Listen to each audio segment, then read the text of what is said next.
Up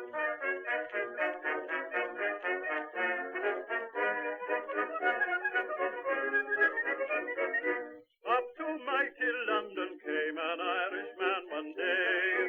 As the streets are paved with gold, sure everyone was gay. Singing songs of Piccadilly, Strand and Leicester Square. Till Paddy got excited, then he shouted to them there. It's a long way to Tipperary, it's a long way to go. It's a long way to Tipperary, to the sweetest girl I know. Goodbye, Piccadilly, farewell, Leicester Square. It's a long, long way to Tipperary, but my heart's right there. Muy buenas a todos, bienvenidos al primer ciclo de podcasting de Villa Antiopa. La semana pasada comenzó el ciclo con la visita de Roma Eterna. Pudimos disfrutar de Iván Martín y de su show en el Centro de Folclore de Benalbón. Y hoy tenemos una cita especial, diferente, mucho más íntima. Lo vais a experimentar, lo vais a vivir. Estamos dentro del yacimiento de Villa Antiopa y vamos a hacer podcast en directo. Antes de nada, quiero dar las gracias también por el apoyo a este tipo de iniciativas que nos brinda en este caso Antonio José Martín como responsable de la Concejalía de Turismo y Villa Antiopa y que nos va a acompañar también en el día de hoy. ¿Qué vamos a encontrar nosotros en esta sesión? Vamos a hacer podcast en vivo. Yo que soy podcaster, normalmente grabamos siempre en la intimidad de nuestra casa o bien en un estudio. Es muy difícil hacer podcast en directo en cualquier sitio de fuera y sobre todo hacerlo también en un yacimiento donde la historia cobra vida.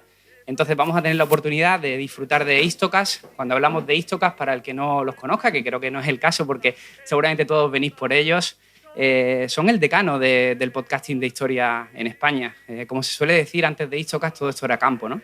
Ellos fueron los que abrieron todo lo que vemos hoy en cuanto a divulgación histórica y para nosotros desde Rincón de la Historia es un honor tenerlos aquí y que sean ellos también embajadores y los que den voz a este yacimiento que necesitamos que se conozca porque hay mucho trabajo detrás de todo lo que es Villa Antiopa y hoy lo vamos a conocer. Recuerdo también que esta tarde tendremos en el turno de tarde a los compañeros de Victoria Podcast y de la Biblioteca de la Historia, que van a hacer también un episodio muy especial. Y ya sin más dilación, simplemente comentaros que al final habrá un turno de ruegos y preguntas también, por si os habéis quedado con cualquier tipo de duda. Le doy la bienvenida tanto a Hugo Cañete como a Leo Cervera y también a Isabel, que es una de las personas que cuentan a cada visitante día a día lo que es Villa Antiopa y que para nosotros también es un gusto tenerla aquí como representante de la propia villa. Así que nada, sin más, os pido un fuerte aplauso para los compañeros de Histocast y vamos con ellos.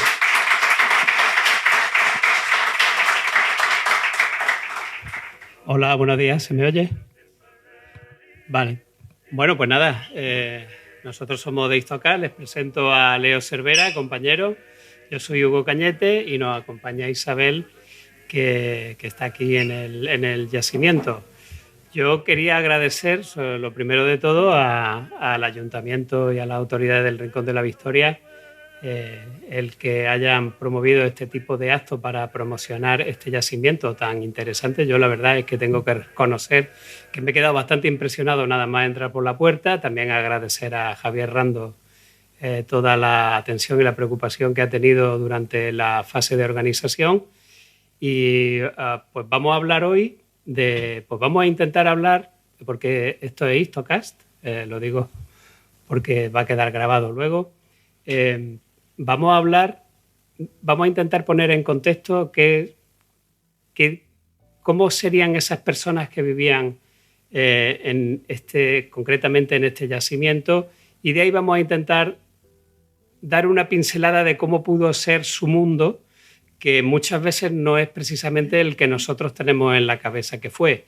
Entonces, para empezar, Isabel nos va a dar una pincelada, le va a poner una nota de color porque ella sabe perfectamente pues todas las características y los modos de vida que debió haber aquí en este yacimiento de Villa Antiopa, y después pues seguiremos con una introducción o veremos a grandes pinceladas lo que era el mundo de aquellas personas que vivieron aquí justo al lado del mar de la costa malagueña.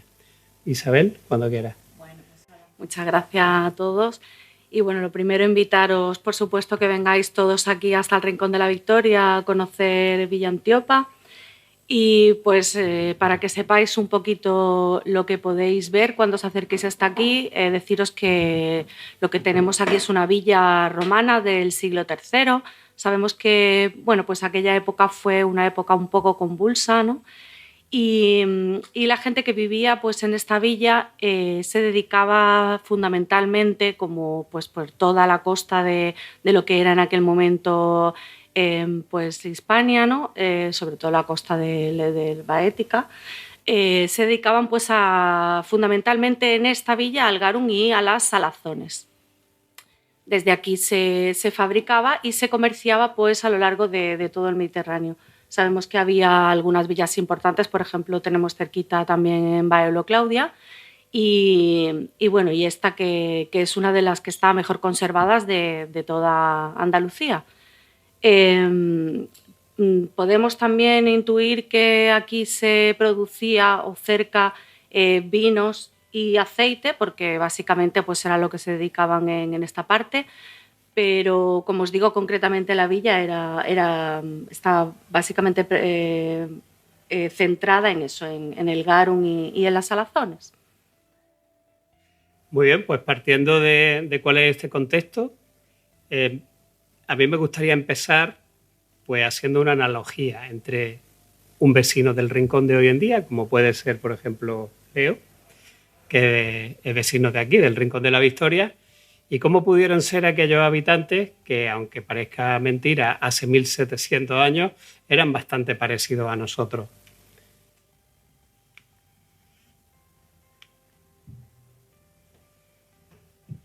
Veamos, por ejemplo, una familia de Rincón. Antonio. Esto me lo he inventado, pero podría ser cierto.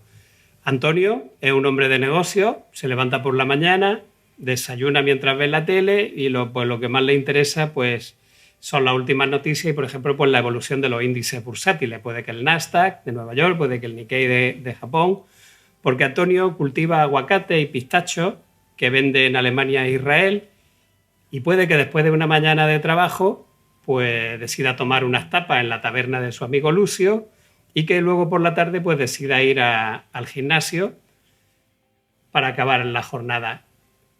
Quedémonos con una pregunta. ¿Estaría entre sus prioridades saber qué pasa en el Sahel? Les recuerdo, el Sahel es la frontera sur del Sáhara. ¿Sería esa una de las prioridades de Antonio, hoy en día, vecino del Rincón? Su esposa Julia deja a los niños en el colegio de camino al trabajo porque tiene una empresa de importación de ternera de Kobe y de caviar de beluga del Caspio. Y esa tarde ha quedado con la amiga, hace calor, y deciden ponerse el bikini y hacer un poco de ejercicio en el paseo marítimo.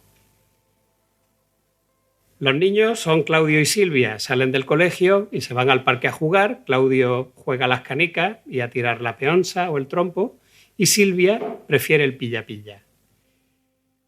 Si retrocedemos 1700 años, ¿cómo serían los habitantes de esta villa, de este yacimiento, de Villa Antiopa, si se llamasen Antonio, Julia, Claudio y Silvia?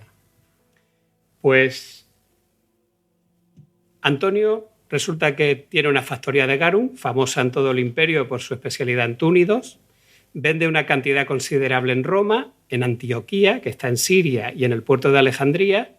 Durante el desayuno de la mañana viene del puerto de Malaca su empleado Valerio a informarlo de las últimas cotizaciones de precios del garum en los puertos de Ostia, que es el de Roma, en Alejandría, o en San Simeón, que es el puerto de Antioquía.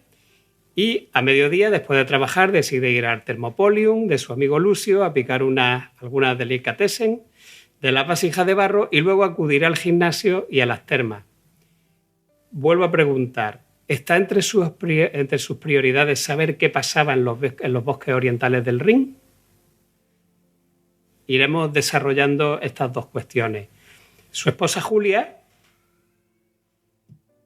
gestiona un negocio familiar de importación de seda y clavo, mientras los niños están con el pedagogo, revisa los últimos pedidos pendientes de recoger del puerto de Malaca, vienen del puerto de Cesarea Marítima, donde lo ha comprado, en Palestina, y Valerio pues le trae las últimas cotizaciones que han alcanzado la seda y el clavo en los principales mercados de Oriente, que es donde se reciben, como pueden ser los de las ciudades de Palmira, en Siria, o de Petra, a la famosa Petra de los nabateos. Por la tarde, los niños, Claudio y Silvia, juegan con sus amigos en la calle. Claudio prefiere jugar a las nuques, y al buxus, que son las canicas y el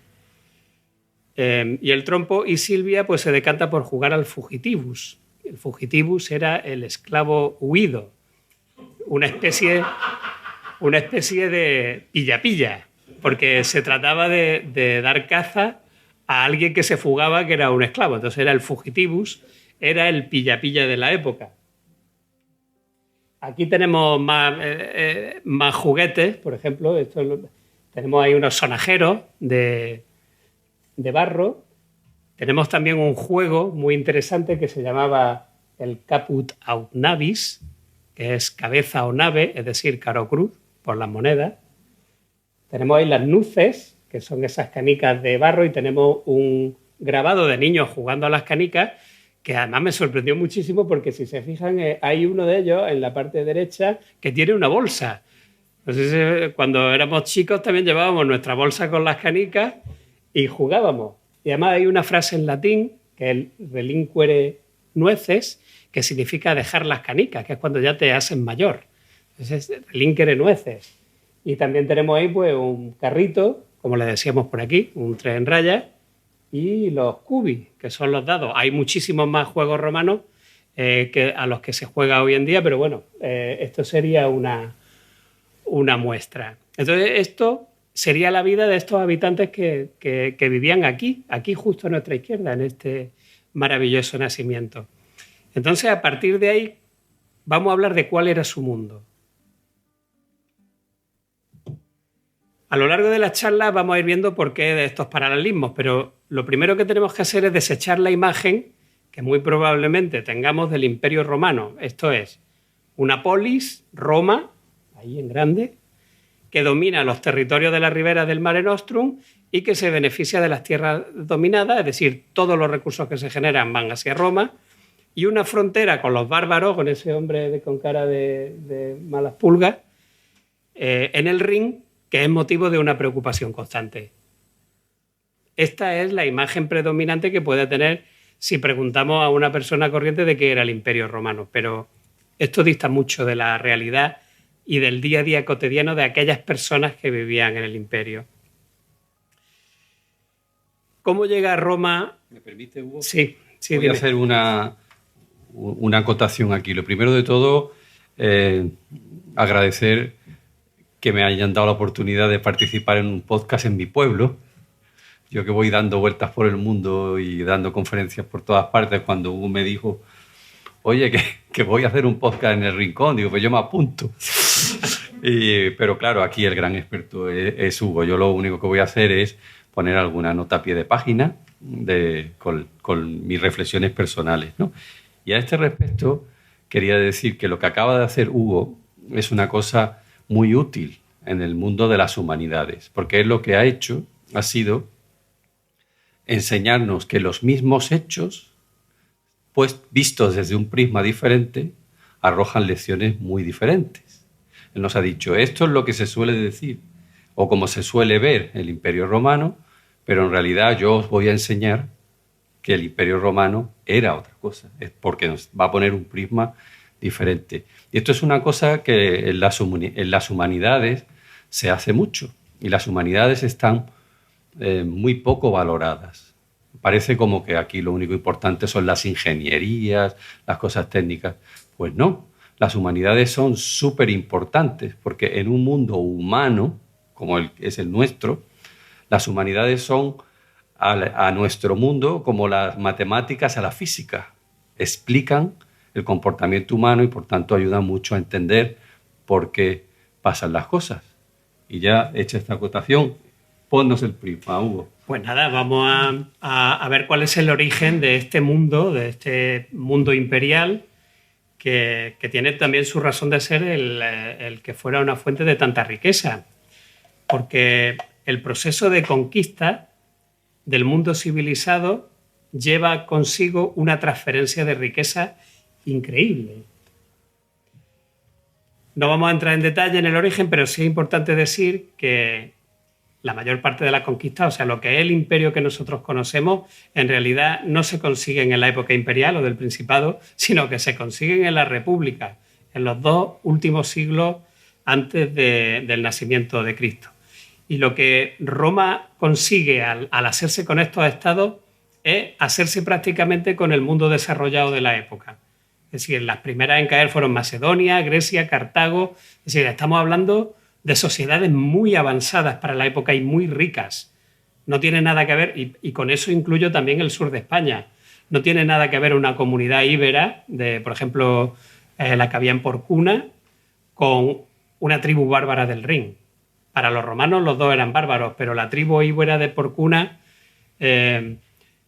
ahí llegaban productos de Egipto, tenían letra escrita y estaban tan civilizados más como los romanos. Me comentaba el otro día un amigo de Toledo que en Toledo se han encontrado vestigios de productos de Ceilán, de Sri Lanka, debido al comercio tan importante que había del resto del mundo con el Imperio Romano. Luego tenemos que desechar la idea que hemos visto antes de que el Imperio Romano era una cosa donde todo el mundo producía para Roma.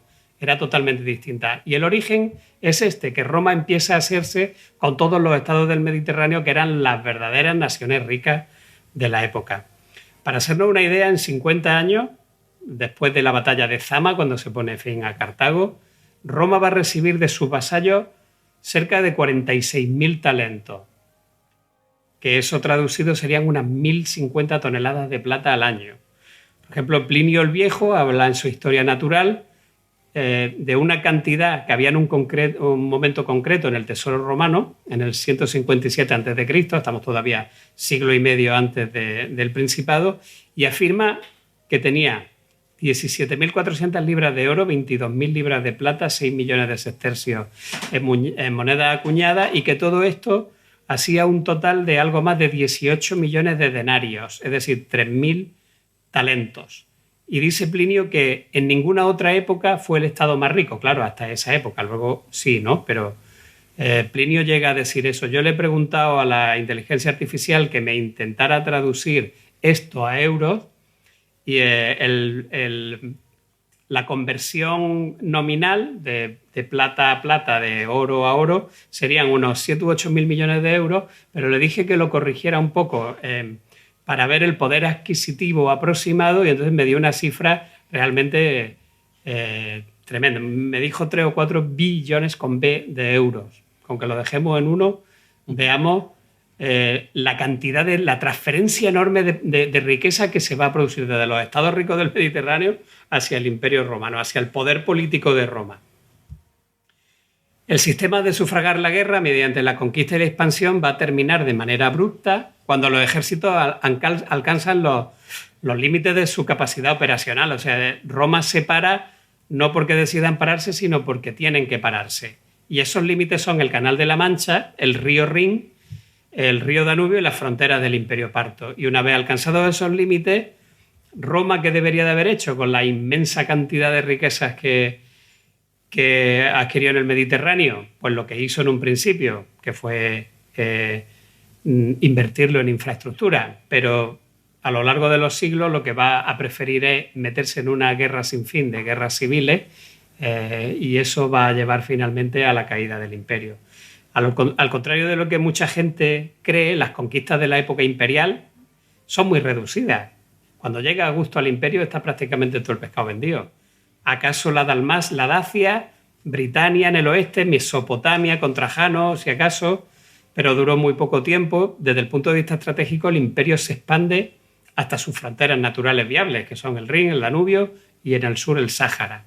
No hay intención de ir más allá porque no hay nada que merezca la pena desde un punto de vista económico. Sin embargo, las fronteras orientales sí van a ser dinámicas, con una disputa continuada de territorios, pues como reinos satélites como Armenia, Iberia del Cáucaso, Mesopotamia y otras, y ya veremos también por qué. Durante 500 años el imperio fue, como buen estado que era, se preocupó por su infraestructura y dedicó incluso 4/5 partes de sus ingresos fiscales a mantener el ejército, un ejército que defendiese la frontera, un territorio que llegó a alcanzar los 5.200.000 kilómetros cuadrados, que es sobre unas 10 España, y que garantizase la seguridad y los intercambios comerciales de una población que se estima en unos 60 millones de habitantes.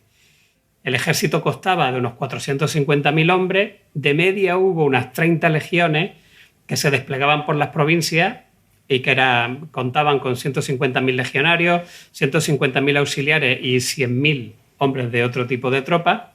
Tácito, por ejemplo, nos informa en sus anales del despliegue que había a principios del siglo I y que lo podemos ver aquí en el mapa. En el Rin había 8 legiones, pueden ir mirando los números en rojo que hay en el mapa. En el Rin había 8 legiones. En Hispania, que todavía estaba recién sometida, había 3, luego quedará en una, que quedó en Legio, en la actual León.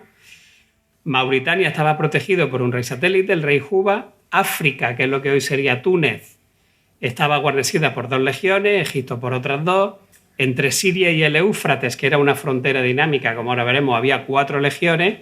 Y reyes vasallos de Albania e Iberia del Cáucaso pues protegían también su parte del norte de Mesopotamia. Tracia estaba controlada por otro rey satélite, Remetalces, y la orilla del Danubio la protegían 2 legiones en Panonia, que podemos ver arriba, 2 legiones en Mesia, y luego había otras 2 legiones en Dalmacia, que es lo que hoy es Croacia, que estaban a la retaguardia de las otras 2, pero también estaban lo suficientemente cerca de la península itálica por si tenían que acudir en caso de que se produjese una crisis. Y en la propia Roma había 3 cohortes de la ciudad y 9 cohortes pretorianas. Esto es un despliegue del que nos habla Tácito en el siglo I. El control del Mare Nostrum y de otros ríos y mares también era importante para Roma y contaba con grandes flotas imperiales que se llamaban las clasis. Había una en Rávena, en el Adriático, otra en Miseno, en el Golfo de Nápoles, y según cálculos se ha podido estimar que cada una tendría unos 20.000 marineros y soldados y entre 75 y 100 barcos.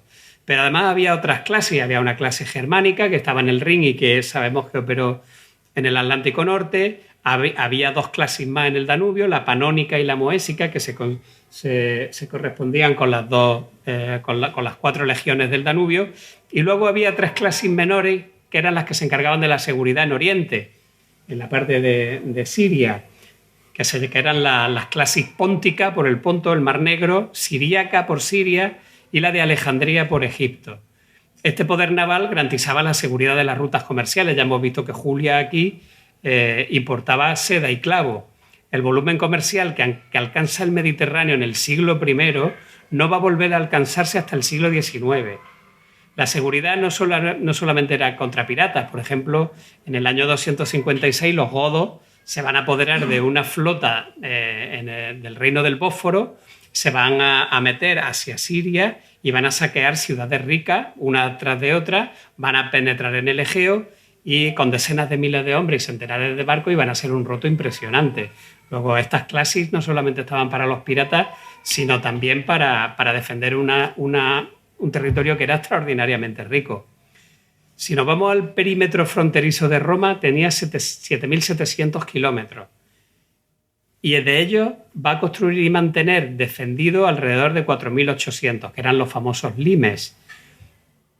Y estos limes van a estar apoyados por decenas de miles de kilómetros de caminos militares o calzadas. Esta densidad de las fortificaciones va a depender del sitio. Por ejemplo, la muralla adriana en Escocia pues eran 96 kilómetros de muralla seguida, pero por ejemplo en el Sáhara no hacía falta mantener ningún tipo de defensa, o en el Rin o en el Danubio, precisamente por las barreras naturales, pues tampoco hacía falta una densidad de fortificación tan grande como la que hubiera en Escocia. Y en Oriente hemos dicho que la frontera era dinámica, es decir, Roma necesitaba posiciones fortificadas dispuestas en profundidad desde el Tigris hacia la costa, hacia Antioquía, y estas posiciones pues se situaban a lo largo de posibles avenidas, porque esto es territorio desértico, es decir, entre la costa siria y el cauce del Tigris solo hay desierto. Entonces, aquí, ¿cuál era la estrategia defensiva? Pues centrarte en las grandes ciudades o núcleos urbanos poblados con grandes murallas para intentar retrasar a un posible invasor lo máximo posible, de manera que diera tiempo a llegar a las legiones que estaban en ese sitio desplegadas. Y digo que estas fronteras son dinámicas porque aquí sí va a haber un verdadero interés estratégico de Roma por ir más allá. En el Rin no, la del Rin es estática. Nosotros hemos llegado hasta aquí y lo que hay ya de aquí para allá no nos interesa lo más mínimo. Simplemente queremos que no nos molesten. Pero la frontera en Siria y en todo Oriente era totalmente distinta. Y era dinámica porque los romanos sí que intentaron una y otra vez. Yo he contado hasta 9 emperadores que hicieron campañas para conquistar Mesopotamia. ¿Por qué? Pues porque eran las rutas comerciales, era la antigua ruta de la seda. Y entonces ahí se había un gran interés en dominar esos territorios. Otro elemento que favorece el que el imperio fuera un gran ente comercial, rico, económico y con la gente, y que la gente tuviera un alto nivel de riqueza, pues eso fue la Pax Romana. La Pax Romana es la paz global del imperio. O sea, el imperio Roma crea unas condiciones para una enorme expansión económica en toda la región mediterránea. Por primera vez, desde la creación de las primeras ciudades-estados, una potencia puede imponer una paz general en gran parte del mundo conocido. ¿Cuál es el resultado de eso? Pues que la inversión de capital disponible deja de destinarse a reparar daños o a financiar los conflictos y se aplica al crecimiento de la economía. Y estas inversiones, pues, ¿dónde van a ir? Pues a tierra cultivable, a industria, infraestructura, pues por ejemplo acueductos, calzadas, sistemas de agua para las ciudades y a intensificar, por supuesto, la actividad comercial. Además, tras algunos intentos decididos e infructuosos de llevar los estandartes muy al norte y muy al este, como he dicho, Roma empieza a percatarse de que más allá del Danubio, salvo Dacia, que es rica en minerales, pues las densas regiones boscosas pues, están demasiado atrasadas económicamente como para que mereciese la pena desde el punto de vista económico intentar una conquista y una ocupación, porque era deficitario. No iba a ir allí a ocupar aquello y encima perder dinero. Entonces eso pierde interés. Todo el interés se va a centrar en Oriente, que es una cosa que nosotros en nuestra cosmovisión de Roma no tenemos. Nosotros siempre es Roma y el Rin con los malos arriba. No. El Imperio Romano en aquella época vivía mirando a Oriente, porque en Oriente era donde estaba el comercio, pero a lo grande. De hecho, si han visto el conjunto de templos de Baalbek en el Líbano, eso no tiene rival en ninguna parte del imperio. En ningún lado hay edificios del tamaño de los que hay en Baalbek. O, por ejemplo, Petra. Todos hemos visto Petra, la ciudad de los nabateos, una cosa allí en mitad del desierto. ¿Cómo podía ser aquello tan rico? Si estaba en mitad del desierto, un sitio pobre. Pues porque eran nervios comerciales. Por ahí entraba todo el monopolio comercial que venía de Oriente. Por eso eran ciudades tan extraordinariamente ricas. Si me permite, Hugo, Sí. Ahora que ya Hugo nos ha dado este nuevo prisma, que estamos empezando a ver las cosas diferentes, yo creo que podemos establecer dos paralelismos, por lo menos a mí me parece, dos paralelismos con nuestro mundo actual realmente sorprendentes. Lo que Hugo nos ha contado de las legiones, las flotas, esto es muy parecido a la OTAN, es exactamente igual. Es un imperio que tiene bases en distintos lugares estratégicos y flotas que controlan la seguridad de la región, ¿no? ¿Y por qué se hace esta inversión en seguridad? Porque, como bien ha contado Hugo, cuando el comercio es seguro, se produce la riqueza. Y no se invierte ya en guerras, sino que se invierte en infraestructuras, ¿no? Y eso es nuestra Unión Europea.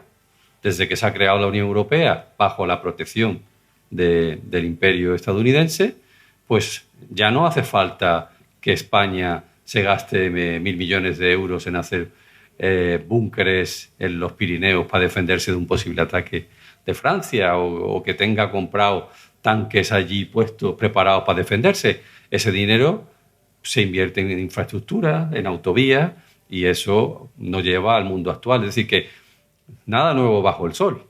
Lo que los romanos estaban haciendo es poco más o menos lo que estamos haciendo ahora. Y ahora seguramente Hugo pasará a contarnos por qué colapsa todo este sistema, y ahora, en el momento geopolítico donde estamos, donde todo esto está un poco revuelto, pues se pueden establecer paralelismos muy interesantes también. Sí, sí. Antes de pasar a eso, hay una cita muy interesante que se la he puesto ahí, de Virgilio, Romane, Memento, etcétera, que define muy bien cuál era el carácter del romano. Esa frase que hay ahí de Virgilio es: tú, romano, piensa en gobernar bajo tu poder a los pueblos. Estas serán tus artes. Y a la paz ponerle normas, perdonar a los sometidos y abatir a los soberbios. Esto es, en muy resumidas cuentas, cuál es la estructura mental de un romano. Por ejemplo, los norteamericanos siempre han pensado desde el final de la Segunda Guerra Mundial, a la que yo llamo la Pax Americana, que Estados Unidos es la policía del mundo. Eso lo piensan ellos. Pues un romano pensaba esto: bajo tu poder están los pueblos, tú les tendrás que poner normas, tendrás que perdonar a los sometidos, portarte bien con ellos para que todo fluya, haya comercio, haya estabilidad, haya paz, y abatir a los soberbios. Al que tenga problemas, pues ponerlo en su sitio. Con esto podemos pasar a qué hacía posible que fuera un imperio tan próspero y tan rico, que es la infraestructura. La infraestructura estratégica del imperio consistía principalmente en la red viaria, en estructuras fortificadas. Que sí, me he puesto esto porque me ha encantado, ¿no? Esto de ver las calzadas romanas como si fuera un mapa del metro, ¿no? Sí. Y claro, estas infraestructuras pues incluían ciudades, pueblos, limes, canales, sistemas de irrigación, acueductos, todo enfocado no a la guerra, sino a la prosperidad económica. El sistema de calzadas romanas se construye con el principal propósito de acelerar el desplazamiento de las legiones, eso es cierto. Por lo tanto, no es tanto que todos los caminos llevan a Roma, sino que todos los caminos se alejan de Roma, pero también se perseguían otros propósitos, como era el de reducir los costes del comercio. En tiempos de Diocleciano, en el año 284 después de Cristo, la red viaria constaba de 56.000 millas, es decir, 90.000 kilómetros, de calzadas complementadas con más de 1.000 puentes, red que no se superó hasta principios del siglo XX. Para que nos hagamos una idea, la capacidad de esta infraestructura, esto es un dato que es alucinante, un ejército romano en su salida, con lo que llevaba encima sin reaprovisionarse, podía cubrir una distancia por tierra de 320 kilómetros. El ejército alemán de 1914, en su avance hacia París, agotó los suministros cuando llevaba 160 kilómetros cubiertos, es decir, la mitad. Las legiones romanas tenían una capacidad de avance el doble que la del ejército alemán en la Primera Guerra Mundial. ¿Cómo se cubrían entonces estas distancias hasta 1.600 kilómetros? Porque claro, podía enviar una legión del Rin a Siria si había una invasión parta. Pues mediante la planificación comunicaban con tiempo a los funcionarios locales de las etapas del camino para que fuesen acumulando las provisiones, pero el sistema era todavía más eficiente porque por tierra solían llevar la impedimenta de guerra, pero todo el grano, los alimentos, el forraje para las bestias, etcétera, se transportaba por mar o por río. ¿Por qué? Pues porque se iba al doble de velocidad y costaba una 50ª parte del coste. Han escuchado bien, 1 partido por 50, que es una cosa alucinante. Pero como hemos dicho, las vías romanas también eran de uso privado y para el sistema de mensajería. Era el llamado cursus publicus, el sistema nervioso de Roma, hoy diríamos la red de carreteras del Estado. Había postas con caballos y carros de uso público para funcionarios y militares, asientos intervalos, y el derecho de uso pues lo fijaban unos documentos que se llamaban diplomas. Pues, por ejemplo, si un mensajero tenía que ir del Rin a Roma a comunicar una invasión bárbara, pues en su diploma podría disponer de un caballo fresco en cada posta. Si un funcionario de alguna provincia tenía que ir a rendir cuentas de un informe anual de cualquier cosa, pues a lo mejor su diploma le habilitaba a tener un caballo fresco cada 6 jornadas. Pero lo cierto es que lo tenían y la información fluía muy, muy rápido a través de los 4 confines del imperio para los estándares de la época, porque también se usaban los ríos. De hecho, el sistema era tan eficiente que, según un discurso del siglo II de Helio Aristides, decía sobre el emperador: no tiene necesidad de agotarse viajando por todo el imperio. Le resulta fácil quedarse donde está y gestionar todo el mundo civilizado mediante cartas, que llegan casi tan pronto como se escriben, como si las llevasen mensajeros alados. Un estudioso, Richard Duncan, ha calculado el deterioro que sufrieron estas comunicaciones con la llegada del mundo bizantino y de la Edad Media, y basándose, por ejemplo, en una noticia que fuese enviada de Roma a Egipto, ha documentado que tardaba 57 días en el periodo del Imperio y que en el mundo bizantino, en el 438 después de Cristo, según el Códice Teodosiano, pasa a 134 días, es decir, más del doble. En la Edad Media ya no olvidamos, porque en la Edad Media directamente no había comunicación. Entonces, claro, la herramienta de la expansión de Roma, para crear todo este entramado, la herramienta política va a ser la provincia, que tampoco sabemos, por término general, que la provincia es un término abstracto, es decir, en un origen no conllevaba ningún tipo de territorio, era más bien un mandato. Lo que pasa es que es verdad que ese mandato, el designado del Senado para gestionar ese mandato, esa provincia, solía llevar aparejado algún territorio y con el paso del tiempo pues se confundió el territorio con el nombre y de ahí vienen las famosas provincias. ¿Me permite, Hugo? Sí. Con este enfoque que estamos haciendo de ir cambiando el prisma, ¿no? Os invito ahora a considerar lo siguiente. El Imperio Romano o cualquier civilización tiene dos tipos de tecnologías. Entonces, tienen las tecnologías que se pueden llamar materiales y las tecnologías que se pueden llamar inmateriales. Entonces, las tecnologías materiales nos la ha contado Hugo muy bien, ¿no? Son las vías romanas, los acueductos, las legiones, las fortalezas. Eso son las tecnologías materiales, tecnologías que se pueden tocar y que explican por qué es un imperio exitoso. Pero luego cualquier sociedad o cualquier imperio tiene tecnologías inmateriales, que son casi tan importantes como las materiales. Y ese tipo de tecnologías, los romanos fueron los primeros en invertir en ellas. Y esas tecnologías son, por ejemplo, la ley, el Estado de Derecho, la ciudadanía, el concepto de provincia. ¿Por qué? Porque es con estas tecnologías, con estas cosas que no se pueden tocar, pero que funcionan exactamente igual de bien que una carretera o un acueducto, que se puede gobernar y reglamentar una sociedad. Entonces, ellos, los romanos, son los que van a inventar la importancia de las instituciones. Si tú eres un ciudadano romano, tienes los mismos derechos en Hispania que en Palestina. Y eso es lo que permite que el comercio florezca, porque tú sabes que si alguien viene y te trata de cobrar un impuesto indebido, pues tú te vas a la ley, te vas a tu diploma y puedes garantizar que el negocio se haga conforme a las normas, ¿no? Entonces, cuando estas tecnologías inmateriales empiezan a romperse, es cuando empieza de verdad a romperse las tecnologías materiales y empieza a deteriorarse lo que se ve. Pero el colapso empieza realmente primero por los conceptos, lo que hay en la mente de los romanos. El deterioro de las instituciones, ¿no? Correcto. Está muy de moda ahora. Está muy de moda ahora también. O sea, todo.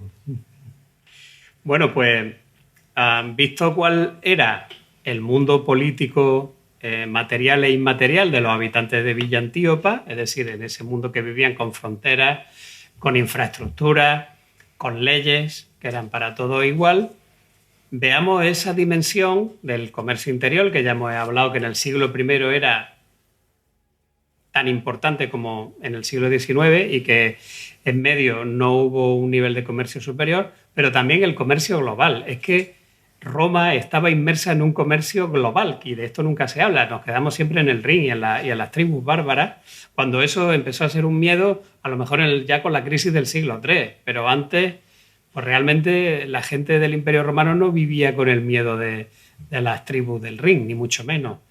Entonces, como dijimos antes, el comercio en el Mediterráneo era de tal intensidad que el volumen, pues ese volumen no se ha vuelto a alcanzar hasta, digamos, hace siglo y medio. había un rico intercambio de productos manufacturados y materias primas, pero no hacia Roma, sino entre todos, entre sí, o sea, África y Egipto. África es Túnez, la provincia de África es más o menos Túnez y un poco de Libia. Pues África y Egipto eran el granero del imperio, porque allí había unas producciones de cereal impresionantes. De hecho, cuando los vándalos conquistan en la provincia de África, se acabó el imperio, porque se acabó el grano. Hispania aportaba minerales y productos como el aceite de oliva y el garum, otros y algunos más, y Oriente, el rico Oriente, era la vía de entrada de los productos del resto del mundo conocido. Y en este aspecto es en el que queremos incidir ahora.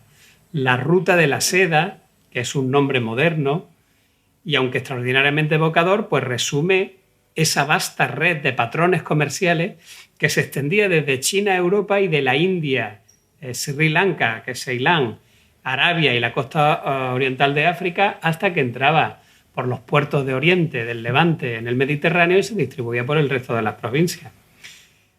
Dado que el transporte de cualquier mercancía era más rápido y barato por mar, lo más probable es que la más transitada de todas estas rutas, en términos de volumen, fuese la que cruzaba el Océano Índico y entraba por el Golfo Arábico. Su nombre, o sea, su origen se pierde en la Noche de los Tiempos. Recordemos que ya Alejandro Magno, cuando estaba en la India, en el Indo, manda a su almirante Nearco a que circunnavegue la costa desde la India para que los occidentales tuvieran el conocimiento, porque seguramente esas rutas comerciales en mayor o menor medida, siempre de cabotaje, obviamente, pues ya existían. Y esta ruta pues siguió teniendo un gran esplendor en el siglo I con los Ptolomeos, que son los herederos de Alejandro Magno en Egipto, y después pasarían obviamente al control romano, y que hoy en día están también de rabiosa actualidad por el estrecho de Bab el-Mandeb, el estrecho de Hormuz, etc. Esto siempre ha sido un sitio estratégico y vital, antes por las mercaderías que traían de Oriente, hoy en día pues por los recursos energéticos. Los puertos de la costa egipcia del Mar Rojo se desarrollaron con la denominación romana, comunicados por calzadas vigiladas y controladas por el ejército que atravesaban el desierto egipcio, y no se trataba solamente de una cuestión de seguridad y protección, porque el imperio también cobraba, obviamente, aranceles, que también están muy de moda, por el paso de las mercancías. La península arábica era fuente de incienso, este último muy utilizado en los ritos religiosos y muy común en los funerales, por lo que tenía una gran demanda. Parte de estas mercancías se transportaban hasta los puertos del Mar Rojo y a través del desierto hasta las ciudades de Oriente Próximo mediante caravanas. De ahí que empiece a tener sentido Petra de los Nabateos y todas las ciudades que había en lo que hoy es Palestina e Israel. Y un aspecto a tener en cuenta es que evitaba al Imperio Parto, que estaba hacia el este. Esta ruta marítima, al navegar por el sur, evitaban esa gran barrera que había ahí, que era la barrera, por ejemplo, que tenían los venecianos en la Edad Media con el Imperio Turco, que era la misma barrera, y donde, bueno, esto nos saldríamos un poco del tema, pero ahí existen esas tensiones de quién se va a quedar con el gran beneficio de los productos que vienen de Oriente, si el que está en medio, que es el Imperio Turco, o el mercader que se encarga de llevarlo a su punto final, que es la Europa cristiana. Algunos convoyes pues, remontaban el río Éufrates, también entraban por el estrecho de Hormuz, y remontaban el río Éufrates por Mesopotamia, con lo cual se iban redirigiendo, por ejemplo, hacia la ciudad de Palmira, que está en mitad del desierto, entre la costa, Antioquía, y lo que es el actual Irak, el curso del Éufrates. Y por eso Palmira, que está en mitad del desierto, pues se convierte en un lugar extremadamente próspero gracias a la organización del comercio como gran nudo centralizador de la ruta y su especialización en la protección de las caravanas que van y vienen.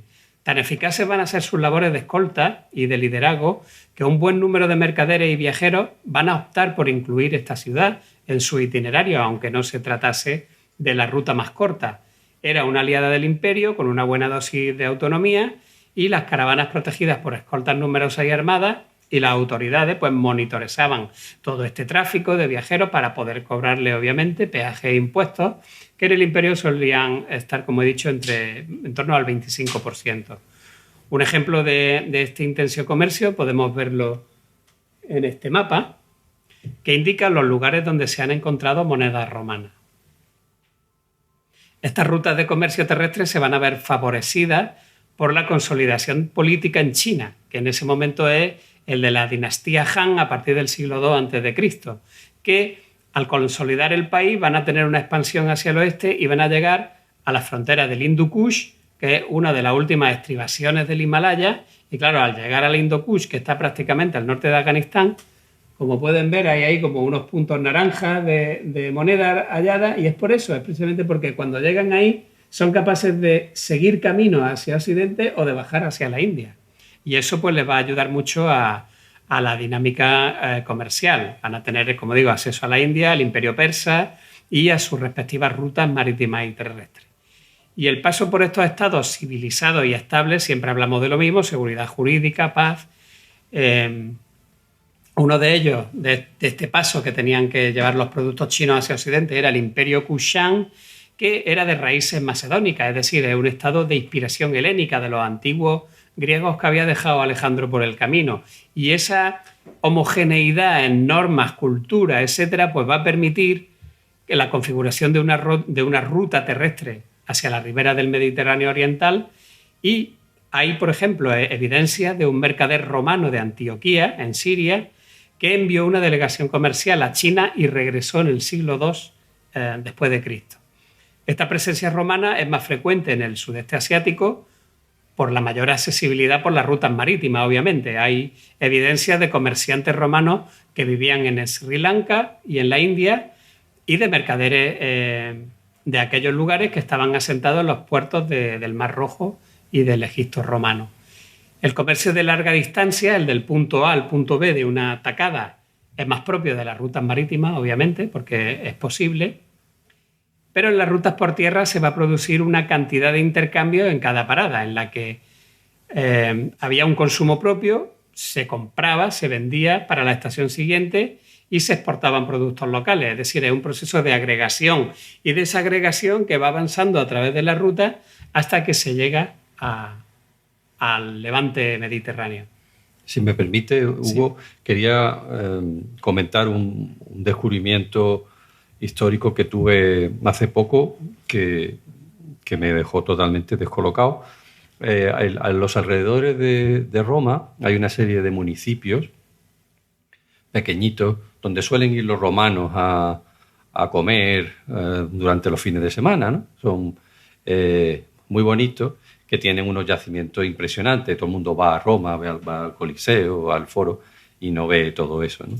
Entonces yo en uno de mis viajes de trabajo, pues con mi mujer dije, este viaje vamos a pasar de Roma, que ya eso no lo sabemos, y nos vamos a ir a ver esos municipios de alrededor, ¿no? Y había uno en particular que se llama Palestrina, que tiene un templo que se llama de la Fortuna Primigenia, que es un templo prerromano, es decir, un templo que se va a convertir en romano, pero es más bien etrusco. Y es un templo de los siglos V, VI antes de Cristo, ¿no? Y allí, paseando por el museo, me encuentro un colgante que tenía una señora que vivía en el templo este, en el siglo V o VI antes de Cristo, de Sri Lanka.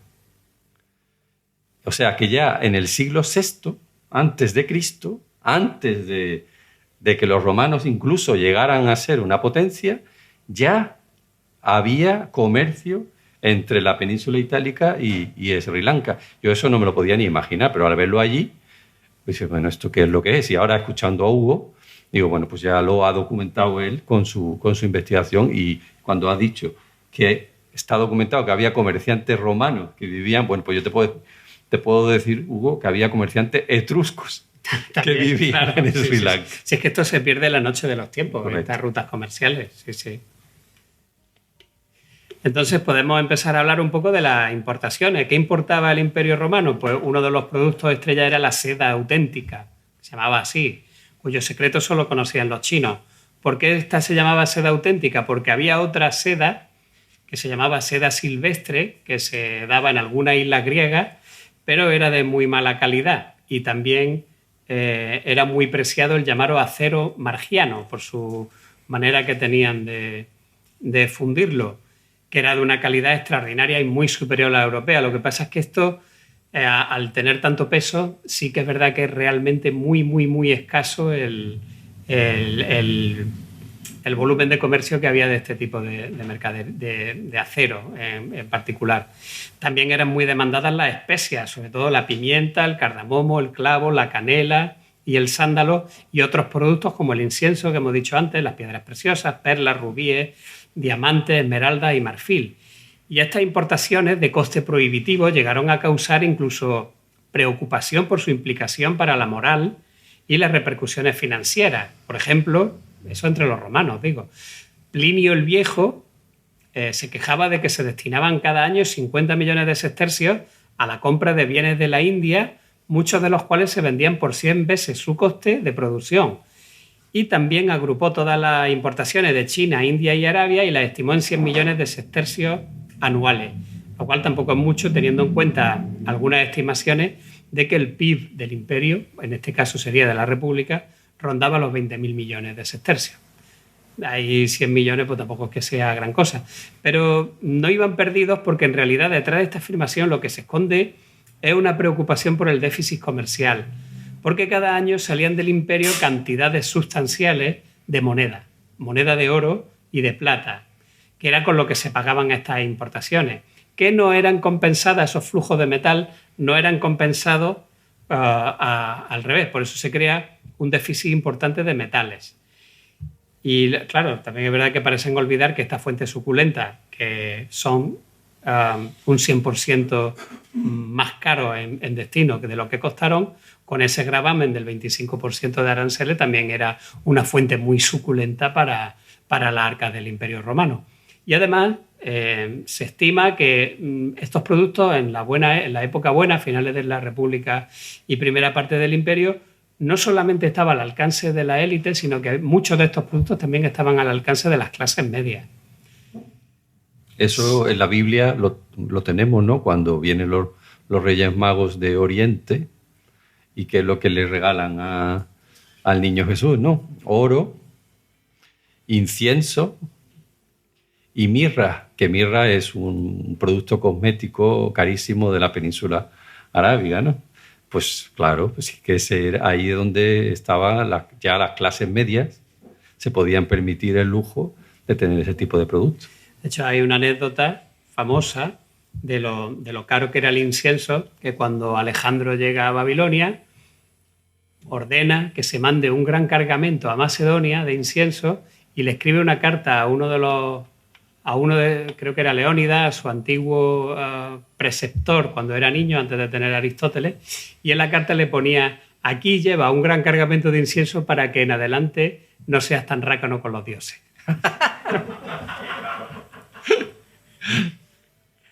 Entonces, sí, bueno, se me había olvidado que lo que vemos ahí es un fresco de Pompeya de una Ménade, como la que tenemos aquí de Antíopa, que es otra Ménade que la podemos ver ahí. Lo que pasa es que esta está ataviada con seda de China. Si nos vamos a las exportaciones, es decir, lo que exportaba el Imperio Romano, obviamente los viajes de vuelta no se hacían de vacío, y entonces Roma también tenía cosas que ofrecer. Lo más codiciado era, como hemos dicho, el metal, no las monedas en sí. Ellos no querían, en Oriente no querían las monedas porque fuesen un sestercio de oro o un denario de oro, la querían por el metal. Esto va a pasar igual cuando llega a España a hacer del Pacífico un lago español, pone una base en Filipinas, pero no por nada, sino porque Filipinas está al lado de China y de Formosa y de Japón. Era otra manera de establecer un contacto de la ruta de la seda, pero por el otro lado del mundo. Y todavía, 1500 años después, los chinos siguen interesados en el metal. Los chinos inventan el papel moneda porque no tenían metal. Entonces la plata española les venía de lujo. No es que quisieran el real de A8, querían la plata, que llevaba el real de A8 acuñado, que se acuñaba en México. Cuando Washington todavía eran 4 cabañas de caña, en México pues se acuñaba el real de A8. México. Una cosa que yo he aprendido escuchando Istocas, no sé si escuchando a Hugo, es que yo no sabía que Felipe II se planteó invadir la China. Y yo me imagino, no sé, a los tercios allí en Hombre, es sugestivo. Pero yo opino, mi opinión es que eso fue un plan de Estado Mayor. Es como un poner, ¿no? ¿Y si hubiese qué? Pero en realidad yo creo que España siempre estuvo interesada en comerciar y China también, con lo cual no creo que hubiera motivos para llegar a un conflicto, ¿no? Porque los dos ganaban con la relación. Pero es verdad que esa relación está por ahí y era pues como conquistar China.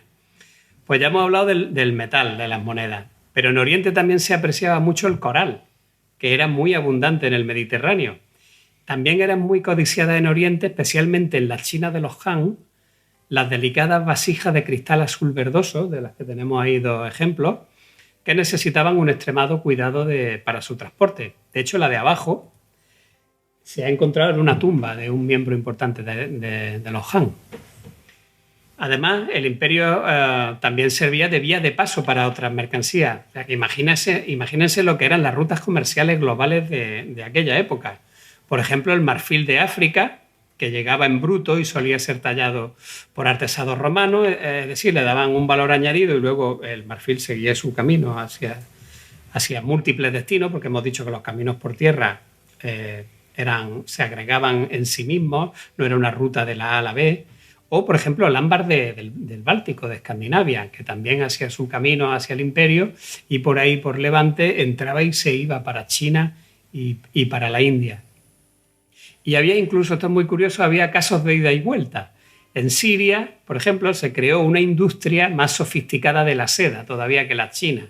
Pero como no tenían el secreto y no sabían fabricarla, lo que hacían era que compraban la seda que venía de China, la deshilachaban, la deshilaban, la convertían en hilo, pero encontraron una técnica para hacer esos hilos todavía más finos. Y entonces volvían a tejer una seda que era muchísimo más vaporosa y que era muy apreciada en China. Luego volvía otra vez para China, donde probablemente pues ya allí la compraban con un precio 200 veces superior al que vino de origen al Mediterráneo. El pirateo de la seda. El pirateo de la seda. Entonces, ¿tenían conciencia los unos de los otros? China, el imperio, el mundo romano. Pues, por ejemplo, está documentada la llegada al reino de Caracene, que es lo que hoy sería la desembocadura del Tigris y el Éufrates, al sur de Irak, de un enviado chino a finales del siglo I que tenía la intención de viajar a Roma, pero que va a ser disuadido por la autoridad de Esparta, obviamente, porque eso no les interesaba lo más mínimo, porque los partos estaban controlando toda la ruta comercial del Tigris hacia Antioquía, siempre que no fuese conquistada por emperadores romanos, como lo intentaron todos, y Trajano fue el único que más o menos llegó, pero tuvo que abandonar la aventura rápidamente. Y hay otra noticia en China de la llegada de... A ver, ¿dónde voy?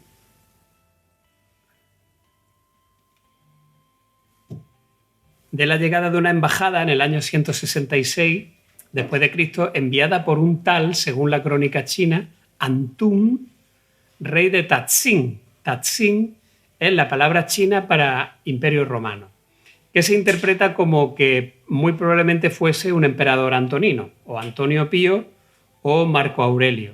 Se sabe que llevaron regalos como marfil, que no causaron gran impresión en la corte Han, en la corte china, porque ellos también conocían el marfil, pero también llevaron cuernos de rinoceronte o carey, que eso pues sí que llamó un poco más la atención.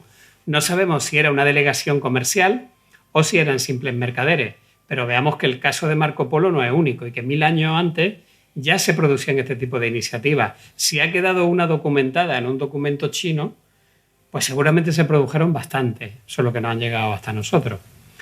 Pero como hemos dicho, los contactos eran anecdóticos por la distancia, de modo que el gran entramado de los mercados y las redes comerciales que se extendían por Europa, Asia y África por tierra, pues se hacía mediante contactos de gentes cercanas entre sí. Por ejemplo, una pieza de ámbar del Báltico podía recorrer un largo camino hasta ser admirado en la corte Han, China, sin que nadie en la ruta tuviese mucha idea de cuál era el origen de ese ámbar o cuál era su destino final. Del mismo modo que un romano vestido de seda desconocía el trayecto recorrido por ese tejido o cómo se había modificado por el camino.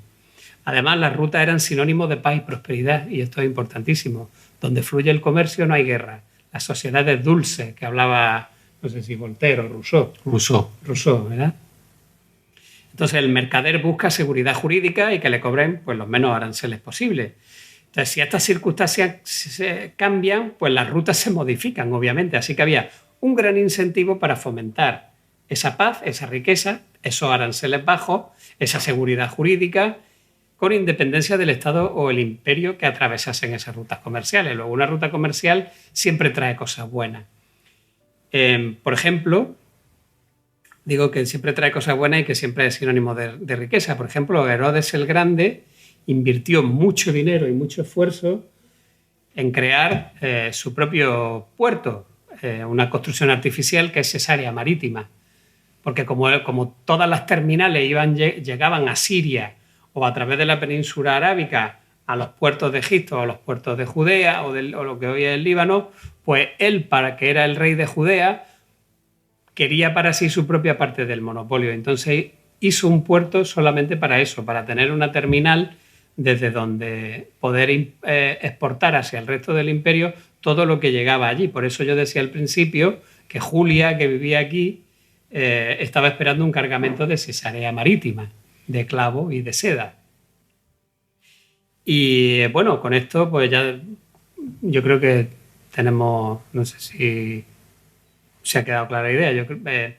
Podríamos añadir que, creo que lo he comentado antes, que hay un montón de emperadores romanos. Yo he contado hasta 9 o 10 o 11 o 12 que intentaron conquistar Mesopotamia, obviamente no porque por la gloria de nuevas conquistas al imperio, sino porque estaban tratando de monopolizar la ruta. Hay un caso muy claro que es el de Marco Antonio, que no es un emperador, es todavía un triunvirus, pero cuando Marco Antonio y Octavio se reparten el imperio, Octavio muy inteligentemente se queda con el poder político, pero es porque Marco Antonio tenía clarísimo que quería el poder económico. Marco Antonio se queda con Egipto y Siria. Dice, ¿por qué? Pero porque se va, claro, nuestra cosmovisión del Imperio Romano de que Egipto y Siria prácticamente no existen, pues no te explica el movimiento, pero Marco Antonio iba buscando la riqueza, obviamente, porque aquella parte del imperio era extraordinariamente rica, mucho más rica que la nuestra. ¿Y por qué no le sale bien la jugada? Si en teoría hizo lo correcto, irse a donde estaba el dinero. ¿Por qué pierde? Porque Octavio tenía mejor ejército, mejores generales y el poder de Roma, poder político. El poder político. Es decir, él se alejó demasiado, se quedó en lo económico, pero se olvidó de que eso hay que defenderlo y no, ahí no anduvo listo. Y Marco Antonio, no se sabe tampoco mucho, él hizo una gran expedición, además una de las más grandes, creo que no fue igualada hasta otra del siglo III, de un intento de conquista de Mesopotamia, que le salió fatal. Se gastó un dineral y tuvo que huir de allí corriendo y no lo pillaron por poco, porque en esos territorios desérticos, con un gran ejército, una retirada sin provisiones y tal puede ser una cosa muy complicada. Y bueno, pues con esto me despido de Villa Antíopa y si quieren hacer algún tipo de pregunta... Eso te iba a decir, Hugo Leo, que muchas gracias. Particularmente me ha encantado sobre todo el inicio en el que comparabais esos habitantes actuales, ¿no?, del Rincón de la Victoria con los del pasado, con los de hace 2000 años. Así que muy agradecido por la intervención y tenemos turno de preguntas por si había alguna cuestión que haya quedado un poco al aire o algo en lo que interese experimentar un poco más. Así que paso el micro por si tenéis alguna. No sé si alguien quiere intervenir. ¿Nada? Más que una pregunta, sí, alguna reflexión, ¿no? Porque ¿qué os ha parecido la villa? Voy a aprovechar que tengo aquí a mi compañero Esau y le voy a pasar el micrófono que se lance un comentario de lo que le ha parecido la villa. Bueno, yo iba a comentarlo esta tarde y lo estábamos comentando antes incluso de empezar. La villa es preciosa y sobre todo estamos hablando se lo decíamos al concejal, darle la enhorabuena por la musealización y la inversión. Bueno, podemos decir, la palabra gasto no me gusta cuando se habla de estas cuestiones. Debemos hablar de inversión, una inversión de futuro para mantener esta villa y para mostrársela al público. Y esta tarde, cuando hagamos nuestro podcast, creo que una de las cosas que vamos a hablar primero es darle la enhorabuena al equipo de gobierno, tanto del momento como los que estén ahora. En fin, no sé quién ha sido, pero es un orgullo, ¿verdad? Esto debe ser un orgullo. Estas cosas, cuando uno quiere mostrar la riqueza de su país, esto es una de las cuestiones que deben ver, más allá del PIB y demás, es decir, no, vamos a paralizar una obra o vamos a hacer no sé qué, vamos a invertir en todo el capital humano y el capital necesario para que esto, las generaciones futuras, puedan disfrutarlo y puedan verlo. Entonces, desde ya, darle una enhorabuena al Rincón de la Victoria, pues porque han sabido mantener y trasladar al futuro, y yo como docente me animaría a decir, incluso para los escolares está muy bien planteado a la hora de traerlos aquí y mostrarles esta villa. Y bueno, ¿verdad? Hablábamos de que los vídeos es muy interesante de otras cosas. Sí, a ver, yo sobre la ponencia por el tema, cuando sacaste la imagen del mapa con las monedas encontradas, me fijé que en toda zona del Imperio Parto no se encontraron. No sé si es que no ha habido suficientes excavaciones, porque es una zona tal. Porque claro, tú ves esa continuidad, ¿no?, hasta la frontera, ves la continuidad después brutal y dices, ¿qué pasó ahí? El vacío, la nada, la oscuridad. Yo supongo que es por las excavaciones, ¿no? Sí, es que el mapa no cuenta toda la verdad. Por ejemplo, hemos hablado que la zona extraordinariamente rica era Levante. Sin embargo, podemos ver que hay un montón de puntos naranjas que están en el Rin, incluso más allá, en territorios bárbaros. Claro, es que hoy en día hay países muy desarrollados que hacen excavaciones, pero eso no es representativo. En realidad, toda esta zona por donde estaba el Imperio Parto, el Imperio Kushan, ahí debe haber muchísimas más monedas. Lo que pasa es que no hay investigaciones ni se busca activamente. Y menos desde la época del Daesh, que lo que ha hecho ha sido un destrozo total, ha dinamitado Palmira, ha hecho un destrozo increíble de todo lo que había. Sí.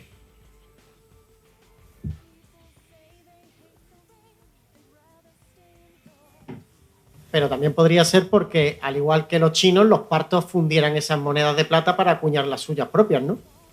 Sí, sin duda. Sí, lo que pasa. Sí. Es más plausible. Un gran imperio no va a usar moneda de otro. Sí la puede usar. De hecho, cuando los ingleses llegan a China en el siglo XIX y les quieren pagar con libras esterlinas, dicen los chinos que con reales de 8. O sea que. Pero no porque fuera un real de 8 ni porque tuviera unos castillos y unos leones y la cara de Carlos III, sino porque sabían que era plata.